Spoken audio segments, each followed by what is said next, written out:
To co-host with Creany and the Gipper. Ooh, thanks everyone for being here. It's a fun Saturday night. One time for Angela on the keys. I hope my finger's pointing the right screen.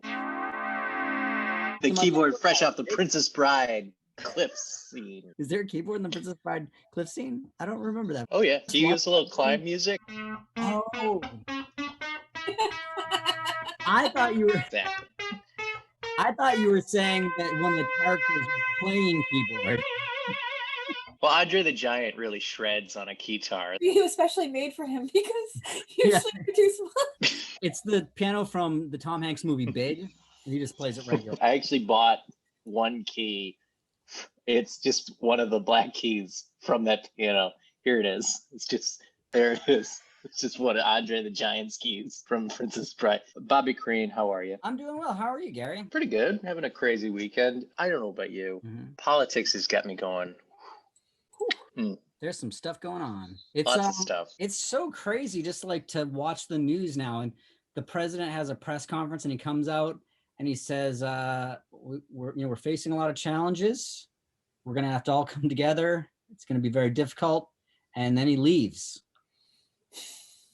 He doesn't like yell at anyone. He doesn't say anything not borderline racist, but absolutely racist. He doesn't take a national failure and talk about it like it's a success and that it's all about him. Yeah, I'm excited for the Super Bowl. And, obviously on the show, we want to lend a lens to people of all different backgrounds. And obviously Rhode Island is in the Super Bowl this year, which is why we're able to get a recently elected official who came through his YouTube, TikTok following. He was able to get elected in Cranston, Rhode Island, to become the first boy mayor of Cranston, Rhode Island. Yeah, please welcome Caden Kill People.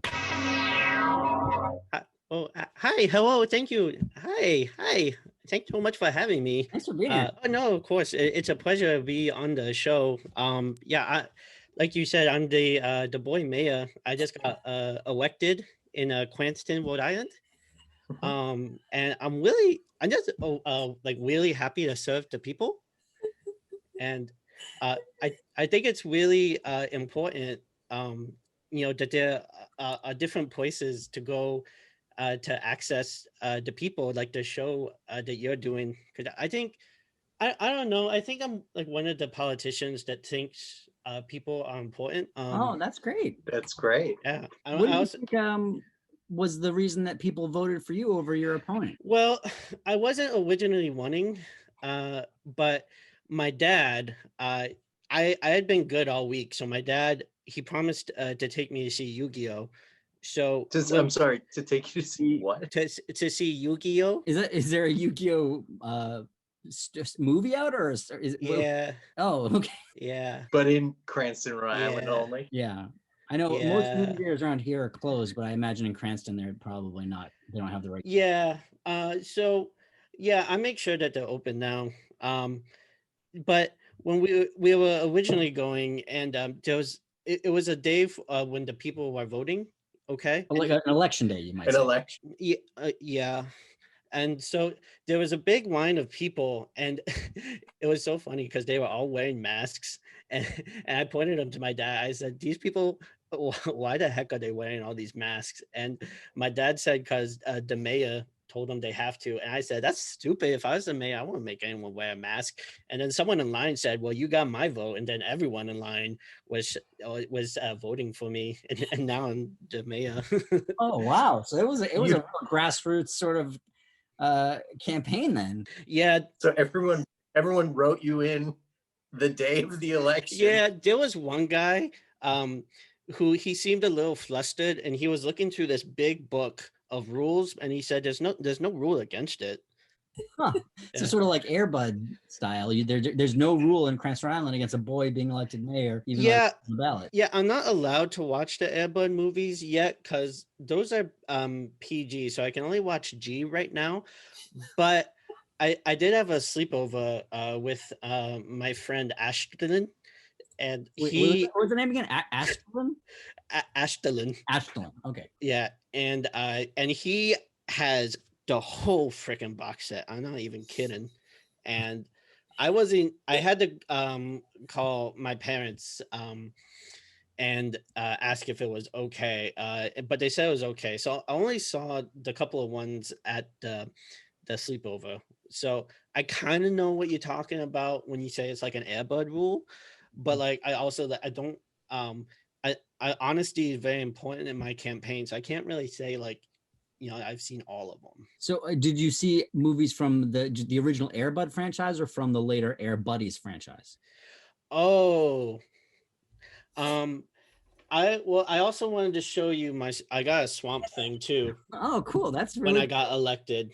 And if Oh. you squeeze his legs, he goes like that. Oh, wow. Oh, He could be jumping or running or what's great is I used to have I got an allowance before, but actually I found out when you're the mayor, you can use the taxpayer dollars, because that's kind of like an allowance. So I've been getting a lot of really cool stuff. So this was one of the first things I bought. Wait, you're saying you're buying toys with taxpayer money? Yeah, it's kind of like my allowance, because I used to have to do stuff like pick up the leaves or like shave my dad or something for What part of your dad would you shave? His face or like his back? He has a very hairy back. Okay. Yeah, one time we went to the zoo and he started to have a freak out. So because the turtles reminded him of something that happened when he was a kid, so he started to take his shirt off, and then all the people at the zoo thought he was an escaped gorilla. So they freaking tranquilized him for like no reason. They tranquilized your daddy? They tranquilized my daddy. Oh. It was very traumatic, but I did get a whole week off of school, which I did like. Can I? There's so many questions. Yeah. That we have here for you, Mr. Mayor. Oh, okay. I know I'm supposed to talk about my policies. Yeah. What are some of your policies? Well, I'm just so freaking sick of this quarantine. Because my dad promised me that if I was good last year, I get to go to Discovery Zone for my birthday, right? Mm-hmm. Yes. But then they said that they closed it because I don't this thing that's going on. And so that was my first big change, is that I definitely made sure to reopen all the restaurants, because I'm definitely going to Discovery Zone for my birthday, and I definitely want them to sing for me. Caden, would you mind if we open it up to our other guests to ask you any questions about your policy right now? Yeah, yeah. Okay. I think Rachel Andleman, you have a question? It felt like you really dodged that Air Buddy question. He asked about Air Buddies and you did not respond in any way. So I feel like there's something we're missing. Like, have you secretly watched the Air Buddy movies, or do you have some sort of revelation about the Air Buddy movies that you'd like us to know? I'm really not supposed to talk about it, because I tried to watch it one time, but my dad had a freak out.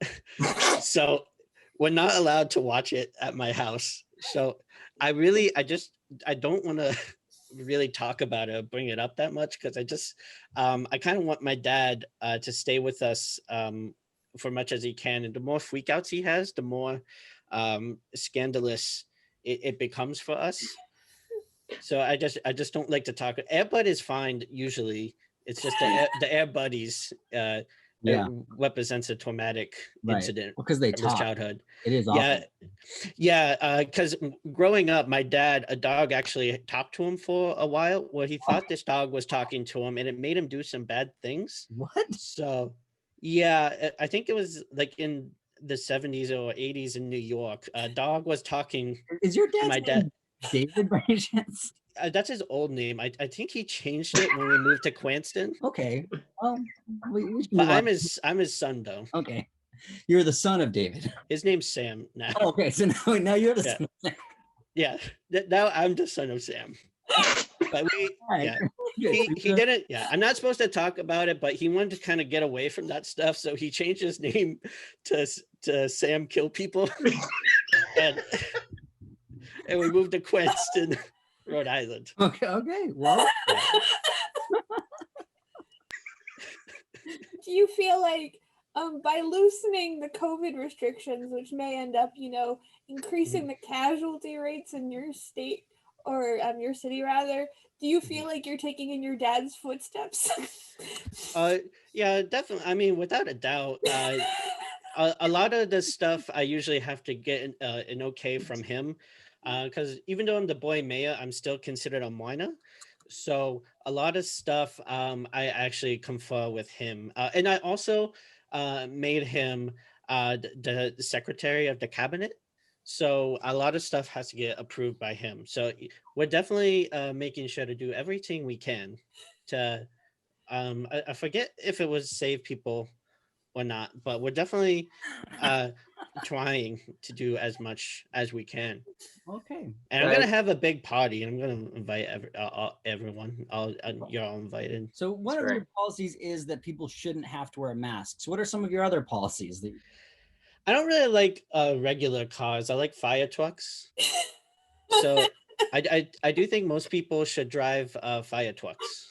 It is safer. I can see some issues with that. I mean, first of all, well, it's a little tough because I during my inauguration, I can't say that word, but I asked if I could drive a fire truck to it, which technically they had to say yes.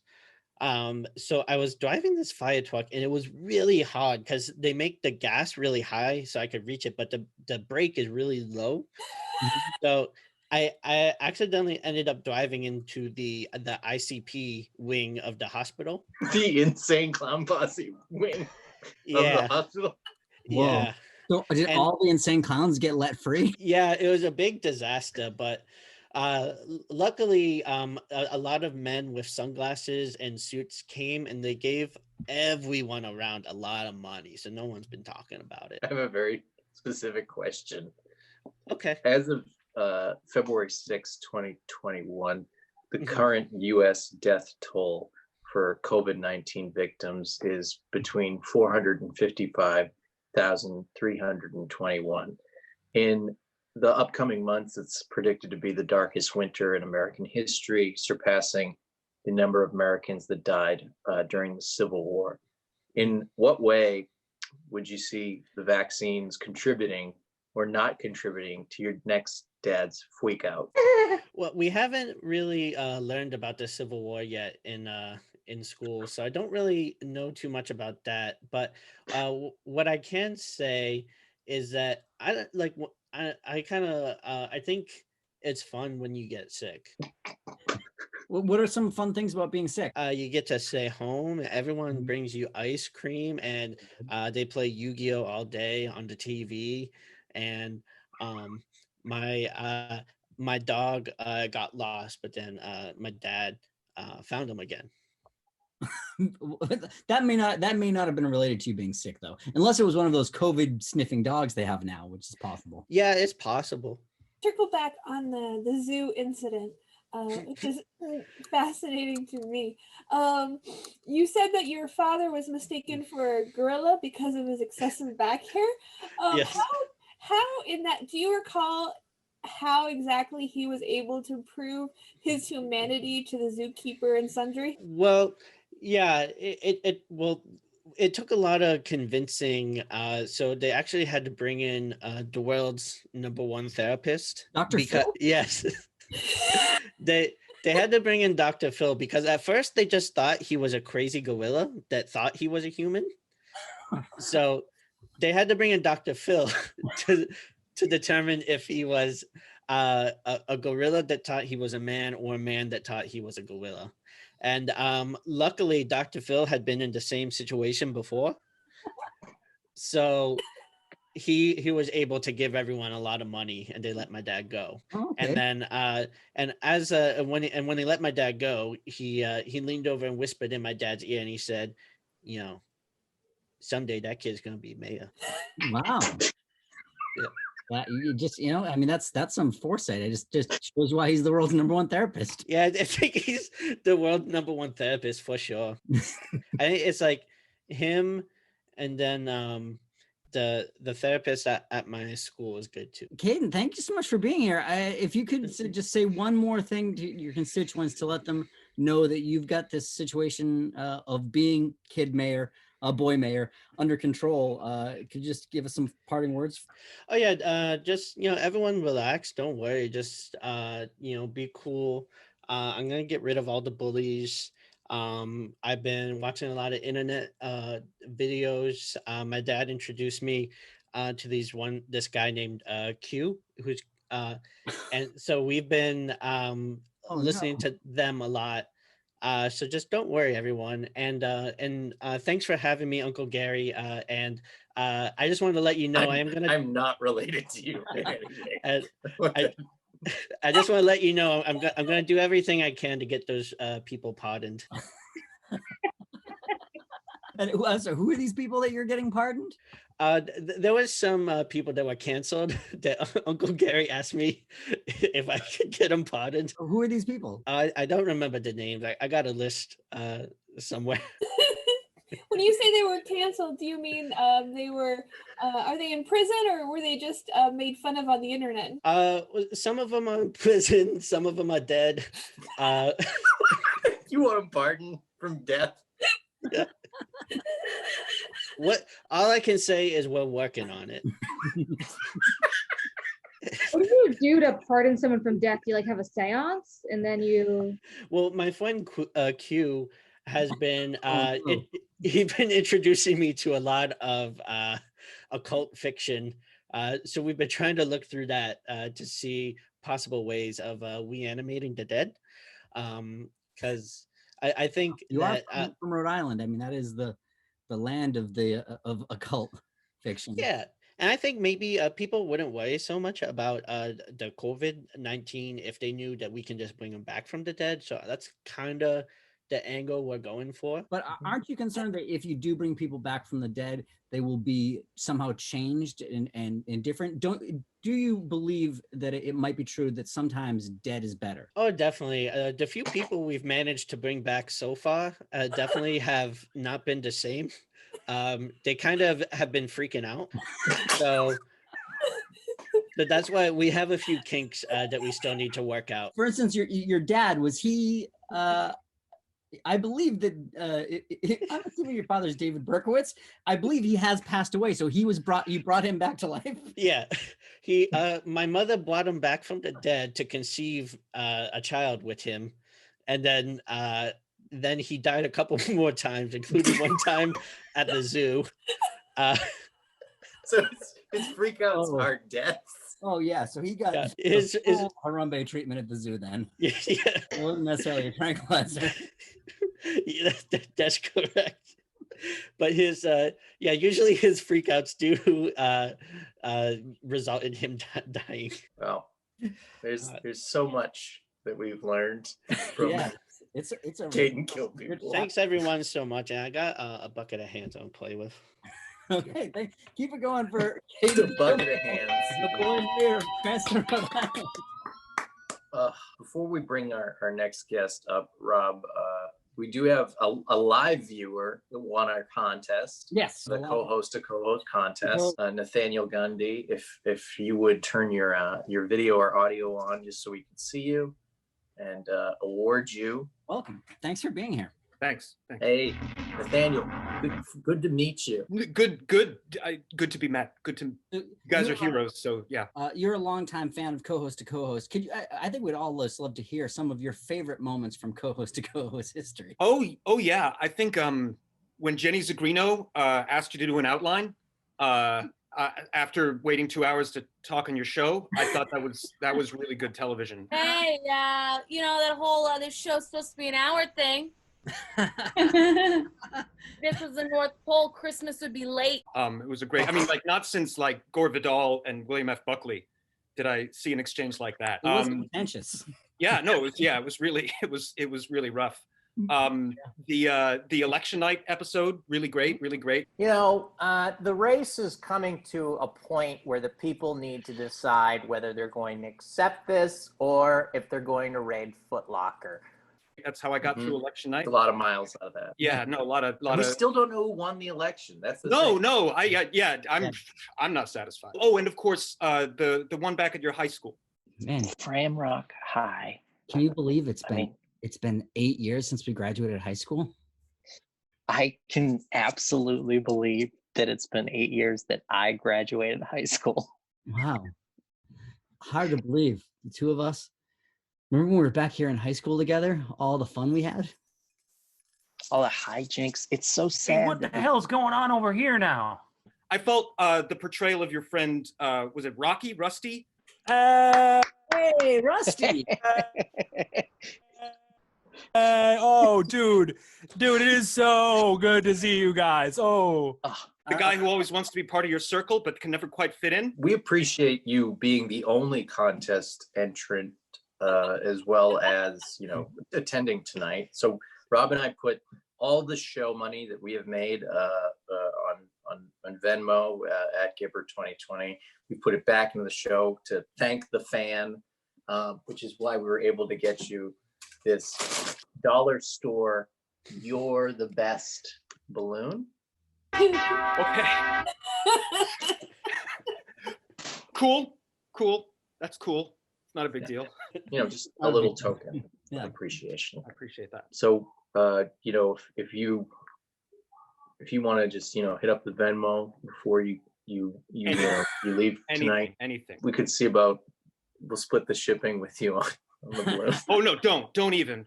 Yeah, no, I'll just no, absolutely. What's mine is I not spend it on anything anyway.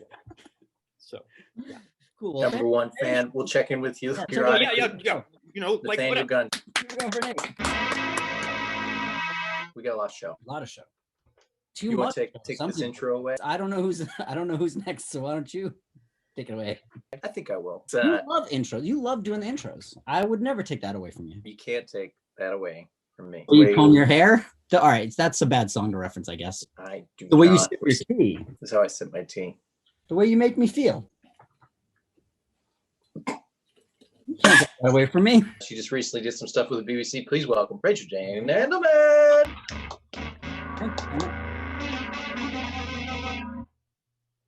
Hey everyone. Welcome. How are you doing? I'm good. I sort of need to pee, but not like so bad that I have to like leave in the middle of the show. So like that's about as good as my stage performances ever get. So I'm pretty excited about that. You read Gary's email where he asks all the guests to have to pee just a little bit throughout the whole show. He thinks it provides a more crisp show if you can feel that tension.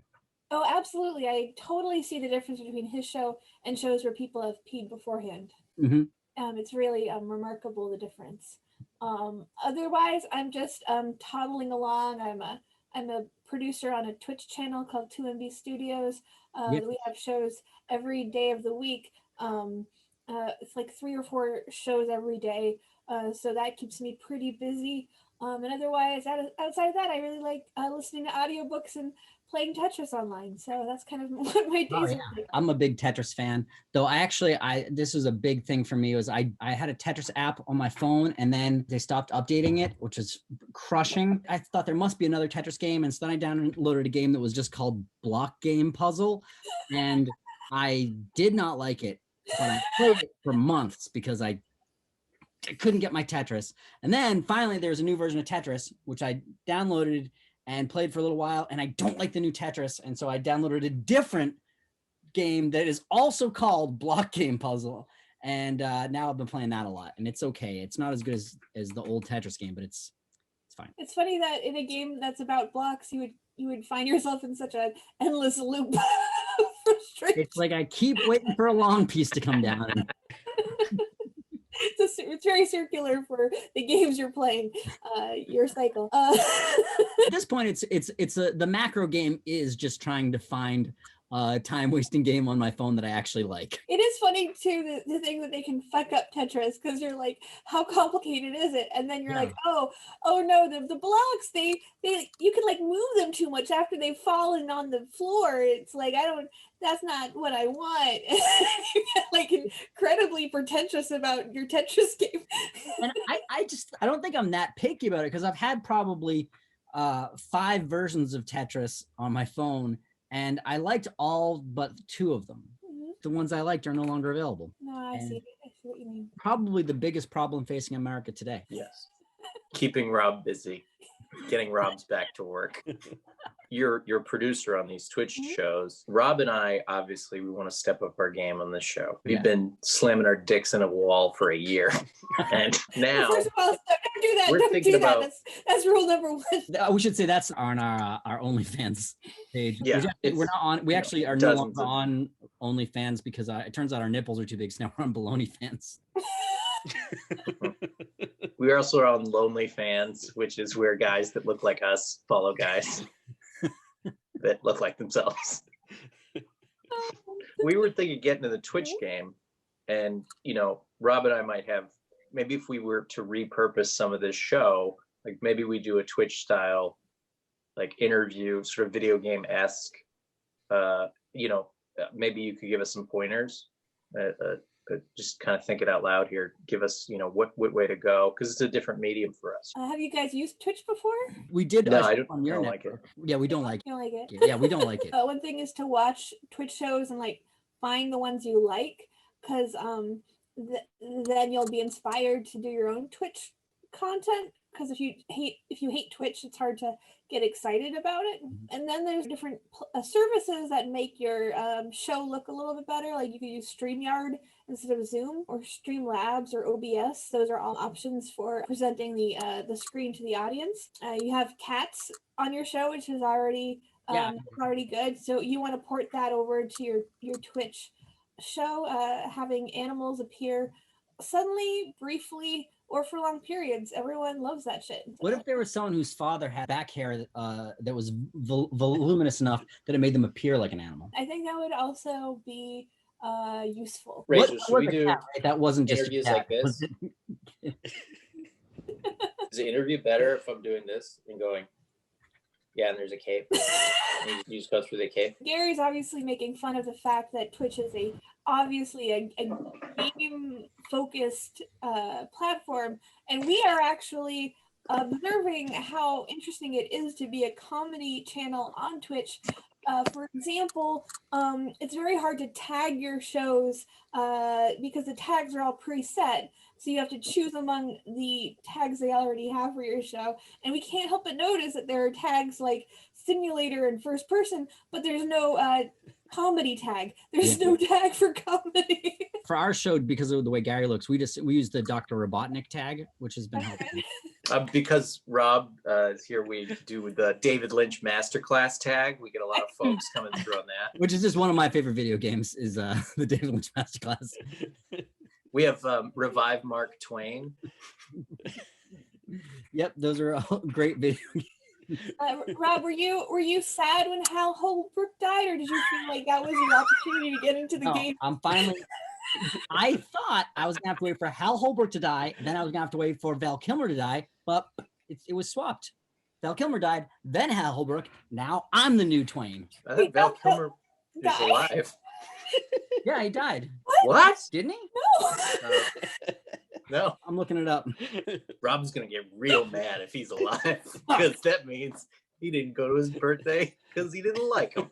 I kid about the gaming platform, obviously. So one serious question I do have. So because there are no tags, you have a show and you don't have really like a way to reach the right people at times.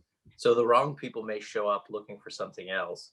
Has that happened and somebody's been like, this isn't fucking Halo? Like, one thing that's fun is you'll get people who are like, hi, from Brazil, and that's mostly what they just want to talk about them being from Brazil, and then you just have to roll with it. They're like, you're in America, I'm in Brazil, and I'm like, we get it, guy. we got your deal. but you don't want to be rude to them because you're only at 12 viewers. You're like, that guy's a big healthy chunk of our audience. You gotta talk. You'd be like, yeah, Brazil. I love. And then you just like, Diplo, he's not Brazilian. You just start panicking. You're like, I love your big statue. I don't know.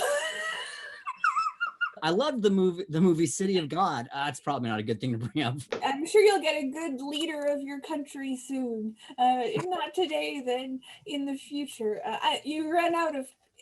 Basically, I would say read up on Brazil so that when Brazilian people and potential fans of your station show up, you know what to say to them to get them to stay and keep watching your content. Rachel, you have one of my favorite just improviser qualities, which is whenever there were live shows at Live IB or something that you were on, you were just blowing people away with like committing to weird choices. People would throw choices at you and you would just roll with it. And I think there was a scene and you're just somebody like it has you like laying down and I think we're just like, you're like, what you up to? And you're like, just putting sushi on my body.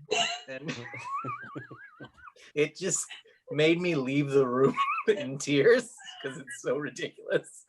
Just casually setting yourself up to be one of those creepy women plates that Japanese businessmen love. It's weird. I feel like that represents sort of my early career, to the extent this is a career, not a hobby. In improv, when you like start going in and you're like, oh no, I'm a woman. What do I do with all these dudes? And you're like, okay, I'm gonna like, I'm gonna choose these weird sexual choices, but then I'm going to make it so off-putting that I like reclaim my agency. So like I'm a prostitute, but like I'm also like there's like something fucked up about her. She has a volcano in her vagina. You have to deal with it. It's genius. You picked the wrong prostitute because I have lava. It'll turn your dick to ash.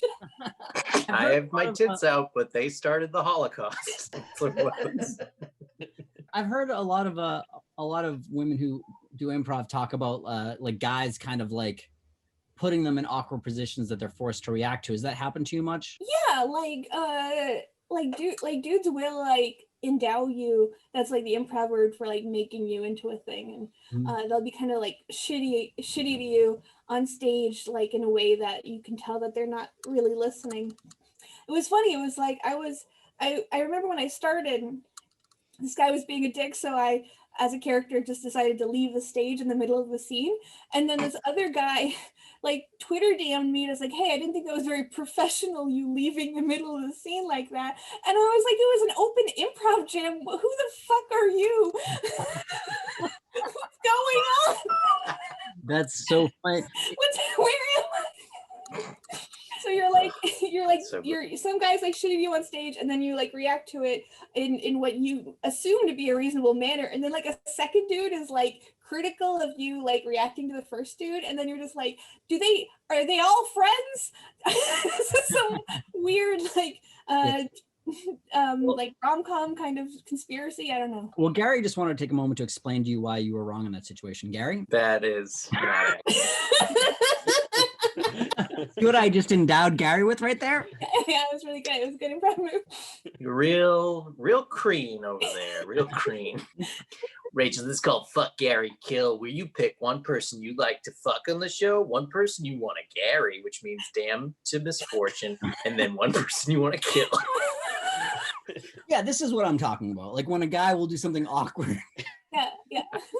And then you just kind of like laugh and you hope that the moment passes and that we just change subjects. Yeah, if it doesn't, you just leave the stage. Yeah, exactly. Yeah, there is definitely a period of time, whether you are destined to be a good improviser or not an improviser at all, where you just have to face the fact that the things you thought would be funny or interesting or nice or attractive or appealing to other people are none of those things, and then you just have to listen to the lack of feedback in any sort of form and realize that you are mortal, you will die, and this is what that feels like. But then you get better, or you quit, so it's all fine.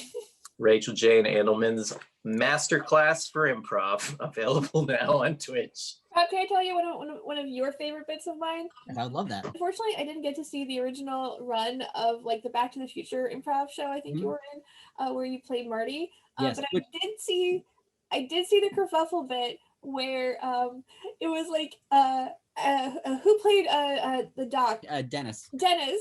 You guys had been like going through time and having adventures, and he had to like sit you down and explain to you that you've still been aging.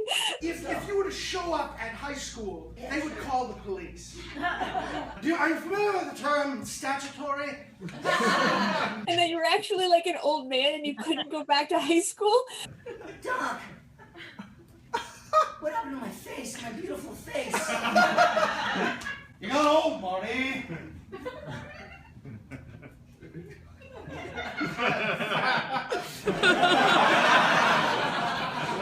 And you're just like, what? And then you just had like a nervous breakdown on stage.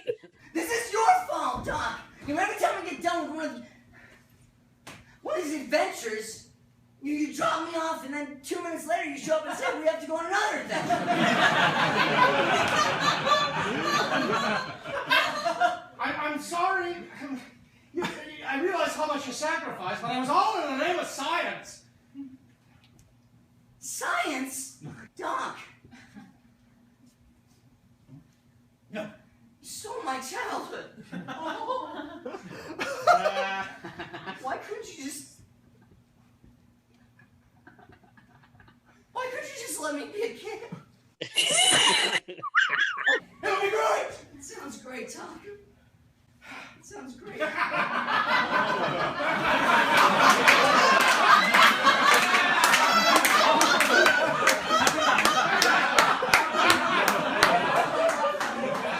That's right, Marty. From here on out, everything's gonna be great.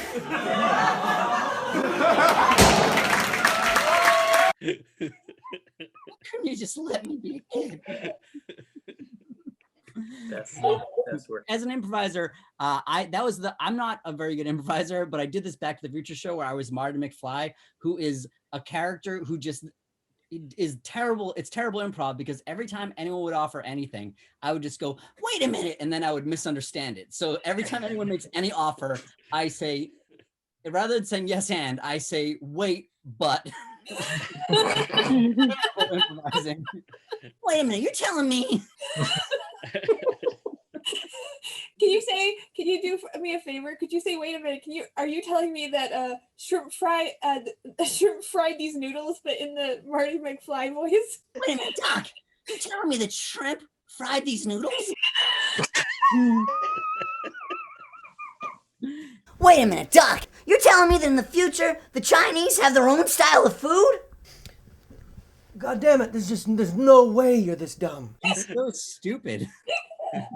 Yep. How can folks find you, follow you, watch you? Because they should, because you're hilarious. Yeah. I'm on Twitter as Raj Andleman, R-A-J, and then Andleman, because my middle name's Jane. And then I'm on Instagram as Rachel Jane Andleman, because I wasn't thinking about branding at that point. I wasn't like, all my handles across platforms should be the same, so I'm so easy to find. I wasn't like there yet, so I'm slightly different on Instagram. But you should follow me on both, because on one you get jokes, and the other you get pictures of my dog, and he's great. One time for Rachel Jane Andleman, everybody. That was great. We have back-to-back Rachels, Rob. You want to take this one away? Take this intro away. Yes, You got absolutely. Yeah, I can figure this one out by process of elimination. Our next guest is fantastic. She's so funny. I get to see her most weeks on our band leader and my roommate Angela's open mic, Midway or the Highway. She's wonderful. Please welcome Rachel Dunbar.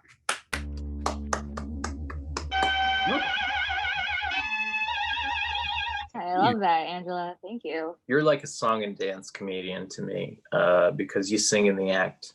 You do a little bit of performance that no comics are afraid to commit I think, to being vulnerable. Yeah, you have one of my favorite jokes that I've heard recently about that Beyonce song. I don't want to make you do a bit, but would you do a bit, please? So we listen to a lot of white music in my house growing up. So I'm adopted. My parents are white. We listen to a lot of white music in my house growing up. You know, a lot of like Fleetwood Mac. That's a white band. I didn't listen to music from Black artists for a really long time until I started making friends with Black kids in high school. And there's this one time we were all hanging out and listening to music, and they were playing Stevie Nicks' The Edge of 17. So we're all like hanging out, singing along. And it turns out the song wasn't The Edge of 17. It was Destiny Child's hit Bootylicious, which just samples The Edge of 17. So while everyone else is going, Kelly, can you handle this? Michelle, can you handle this? Beyonce, can you handle this?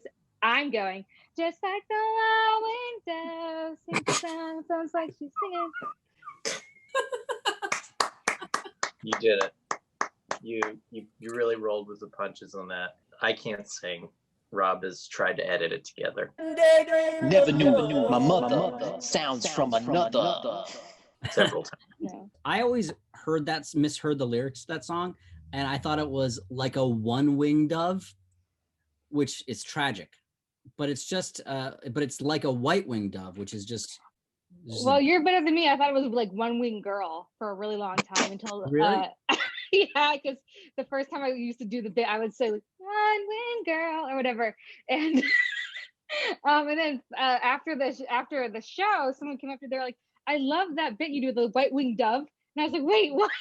And I realized I was singing wrong this whole time. It's very weird lyrics, because first of all, like a white-winged dove is a weird line, because that's just a regular dove, like not a pigeon, basically, is what she's saying. But then I believe the next line is she sings a song, sounds like she's singing, which is also very weird. It's like, yeah, you would hope if she's singing a song, it would sound like she's singing. If the Weird Al parody was like a right-winged dove, what would the next chorus be? Something about pro-life, because then they goes, ooh, baby, ooh, like, baby, ooh. Stop women from their bodies. Ooh, baby, ooh, yeah, ooh. I don't know.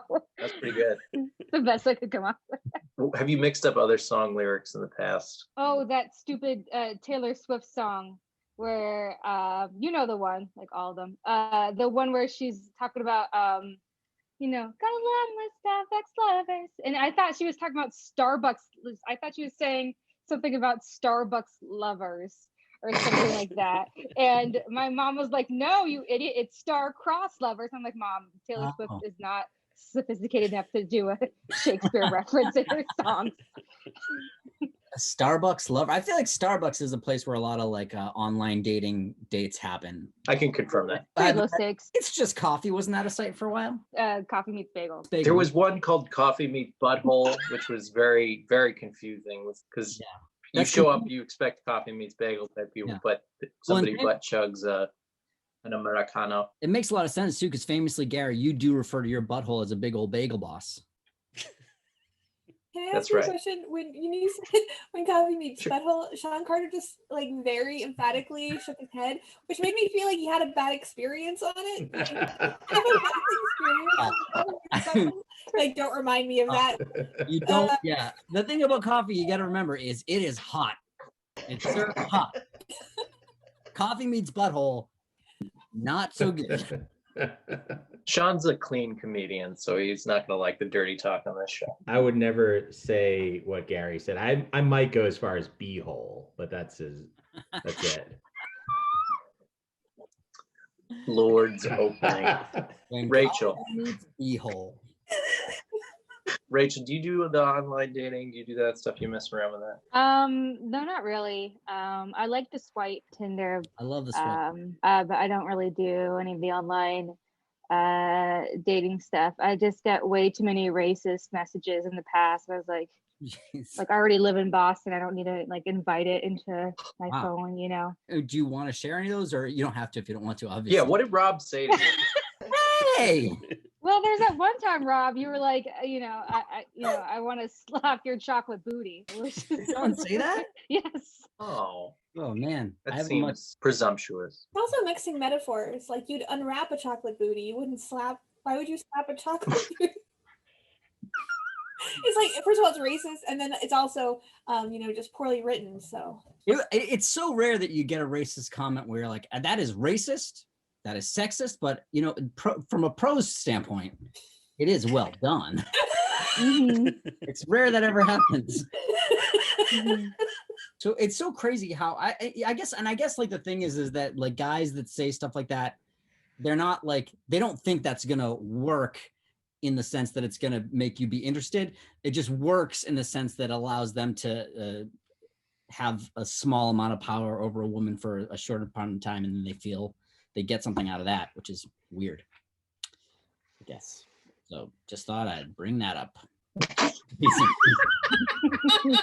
Rachel, let's I feel talk so about much patriarchy. better. You've been doing stand-up. I've kind of met you in the last year in the scene from the digital landscape of COVID online mics. How long have you been doing stand-up comedy? And I see you're on multiple coasts now. You're on like the Flapper shows. You're hustling. You're getting out there. What's your timeline for comedy like, and how have you pursued it? You taking notes there, Gar? I have my pen ready. Yeah. Well, I actually started when I was 20, like in college. But that was really like around my university. So you got to get to the universities there, Gary. That's where the kids are. Gary's not allowed to talk to children. I'm not allowed near hot kids. Only the ugly ones? Yeah, uggos are cool. So actually there was this weird period where I was like on and off for a while. I had a lot of stuff going on in my life, and it wasn't really until like actually 2 years ago, almost to the day, where I was like, I'm gonna get back into this like for real. Like I no longer have bed bugs. No one's trying to evict me from an apartment. I went for it. Yeah, you got to go for it, Gary. And the thing is, I knew that I couldn't stop, because if I stopped again, I'd probably never get back into it again. So I was like, I got to keep going with this. And so it started, like February of 2019. So almost 2 years now. It's crazy, like officially. And then started doing open mics around the area.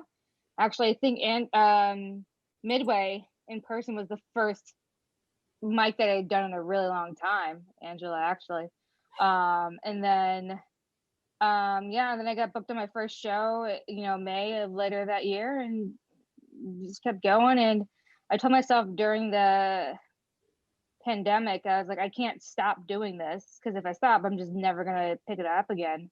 And I always tell myself like comedy is like a muscle that you got to keep working, because if you don't work it, it's gonna just atrophy.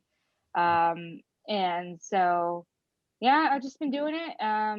Get on that Displaced Comedians Facebook page. The more you do it, the more you meet new people who want you on their shows and things like that. And it's been pretty cool. Been able to do a lot of festivals, and that Displaced Comedians page is great for finding mics and stuff, but almost anything that anyone posts on that is so stupid that it does make me laugh, which I guess is good, but it'll just be like, I don't know, someone posted John Mulaney is just George Carlin with punchlines. I was like, what does that even mean? I remember that. I don't remember what that means, but it did start quite the thread. Yeah, a lot of people responded, but it's always something like that. It's always something just insane. That's I don't know. It's great. Rob and I have a few jokes, since obviously we're struggling. The show is not going well. This is probably the best show we've ever had, and we're not doing the heavy lifting. That's clear. Rob and I spent the greater part of most of the week awake, a lot of uppers, trying to write new jokes. Could we throw some of the new act at you, and maybe you help us out with maybe some joke writing skill here? Sure, why not? My lady friend says, I spend a lot of time in the bathroom, and I bet if she knew how much poop came out, she'd change her tune.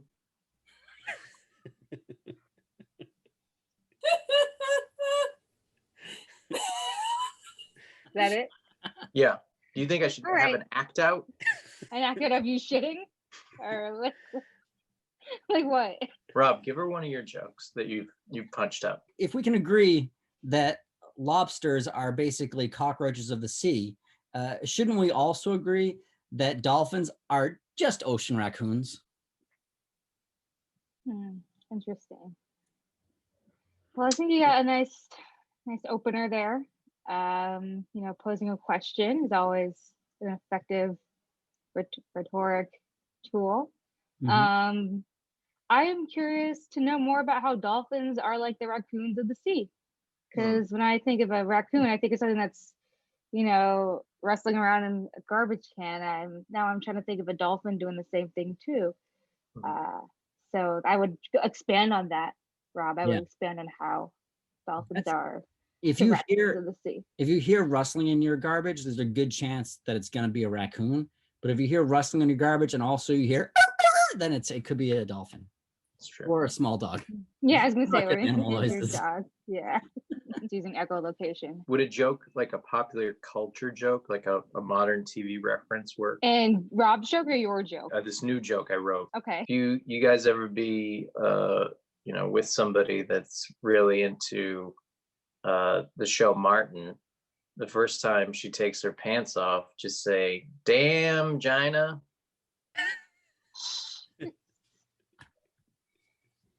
But yeah, I think it's topical and still works because I like his work. Bad Boys 3. Well, very topical, very current, nice misdirect there with vagina, The woman that played Gina on Martin, I don't know if you know this, her name, when she was on the show, her name was Tisha Campbell. But since then, she's gotten married, and now her name, I find this so interesting. Her name is Tisha Campbell Martin. Isn't that interesting?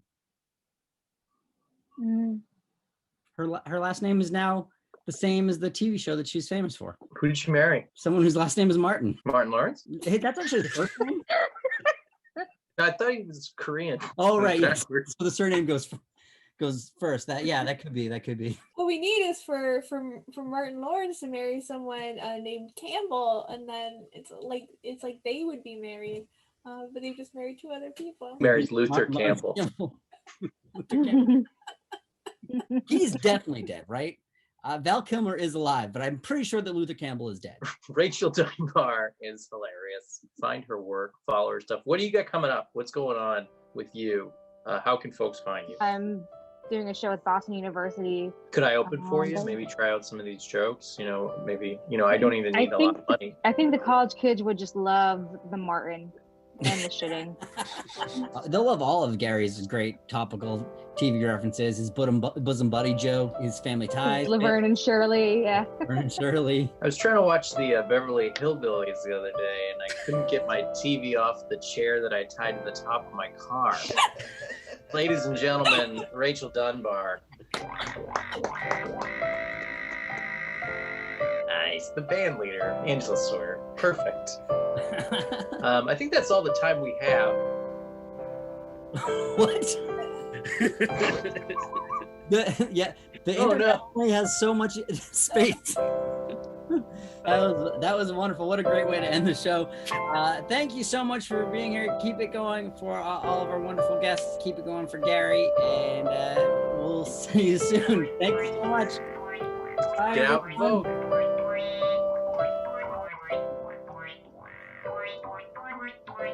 I like that movie. I disagree, Gary.